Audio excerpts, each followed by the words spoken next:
Katonda omulamu nkwebaza olw'ekisa ky'ompadde nate okukomawo okuweereza. Tekiba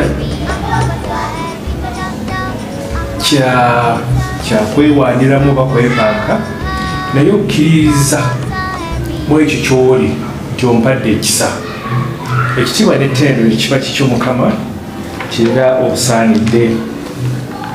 Ate nzaani bameka abaliyo n'otuwa ekigambo ekyengeri eno nti tugenda kigabana. Buli omu kyengenze nkuyigako Katonda omulamu kyogenda omuwa ekisa okukola ekyo kyoyagadde akole mu kiseera ekyo kyoyagadde akikoleremu. Nange siyinza butakwebaza na kusiima okuddiza ekitiibwa kyo mu bujjuvu bwakyo n'amaanyi n'obuyinza nti oyinza byonna era osobola. Ntoowazibwa mu Yesu mu maanyi ag'Omwoyo Omutukuvu nti I don't know I can see it. Onzije wala okutuuka wano weetuuse. Glory be to God. Glory be to God. Amen. Amina.